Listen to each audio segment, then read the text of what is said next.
একদিন ঠাকুর শ্রী রামকৃষ্ণদেব দক্ষিণেশ্বরে ঠাকুরের ঘরে বসে আছেন।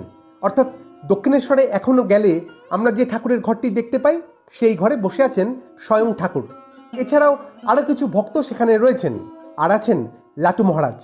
তো ঠাকুর অন্যান্য ভক্তদেরকে বলছেন, লাটু মহারাজকে দেখিয়ে বলছেন, আচ্ছা এখানে তো অনেক শিক্ষিত মানুষেরা আসে, এত পড়াশোনা জানা ছেলে ছোকরারা আসে, অর্থাৎ স্বামীজি, রাখাল মহারাজ, এনাদের কথাই ঠাকুর বলছেন যে এত শিক্ষিত লোকেরা আসে, তাদের সাথে মিশে তাদের সঙ্গ করেও এই ছোড়াটার কি কিছু হবে না? আমরা জানি লাটু মহারাজ এই পার্থিব যে শিক্ষা তা খুব একটা গ্রহণ করেননি, সেই জন্যই ঠাকুর বলছেন যে এর কি কিছু হবে না। তো সকলকে ঠাকুর একটু অনুরোধ করে বললেন, তা তোমরা একটু চেষ্টা করে দেখো না বাপু। তো তখন তার মধ্যে একজন ভক্ত বলে উঠলেন যে ঠাকুর, ওকে যদি আমরা বই এনে পড়াতে পারি তাহলে ও কিছু শিখতে পারবে। তো এই কথা শুনে ঠাকুর একজনকে বললেন, আচ্ছা তাহলে তুমি ওর জন্য একটা প্রথম ভাগ নিয়ে এসো তো। অর্থাৎ বর্ণ পরিচয় বইয়ের প্রথম ভাগ আনতে বললেন ঠাকুর, এবং ঠাকুরের কথা মতন সেই ব্যক্তিটি পরের দিনই প্রথম ভাগ নিয়ে চলে আসলেন দক্ষিণেশ্বরে। কিন্তু এখন প্রশ্ন হলো, কে পড়াবেন লাটু মহারাজকে? তো অবশেষে এই দায়িত্ব ঠাকুর নিজেই নিজের কাঁধে তুলে নিলেন। ঠাকুর হলেন টিচার, পড়াতে বসলেন লাটু মহারাজকে, আর সামনে বর্ণ পরিচয় বই। তো বই খুলে ঠাকুর প্রথম দিনে লাটু মহারাজকে বললেন, আচ্ছা বল অ। তো লাটু মহারাজ বললেন অ।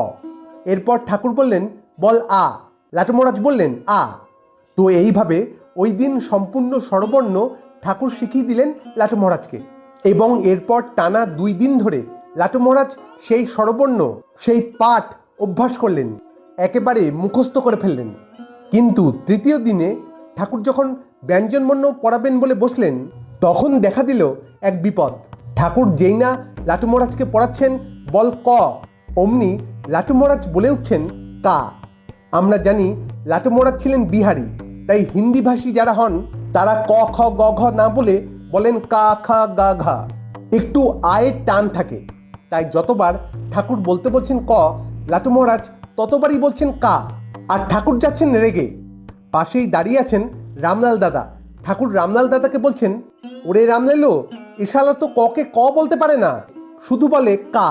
ওরে যদি ককেই কা বলবি তাহলে কয় আকারকে কি বলবি? তখন লাটু মহারাজ একদম সরলভাবে বলে উঠলেন, আমি তো কাকে কাই বলছি ঠাকুরজি, আমি কি করবে? তো কিছুতেই লাটু মহারাজ ককে ক বলতে না পারায় ঠাকুর বিরক্ত হয়ে শেষে বললেন, যা শালা, তোর আর পড়াশোনা করতে হবে না, যা এখান দিয়ে যা। তো এইভাবে লাটু মহারাজের পড়াশোনা শেষ হয়ে গেল চিরকালের মতন। এই 3 দিন ধরে ঠাকুর হয়ে উঠলেন লাটু মহারাজের টিচার।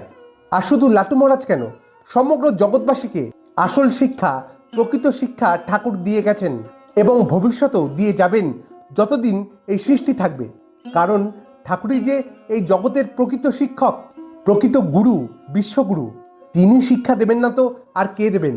আজ এটুকুই, আবার দেখা হবে অন্য কোনো আলোচনায়। ভালো থাকবেন, সুস্থ থাকবেন। ধন্যবাদ। জয় ঠাকুর।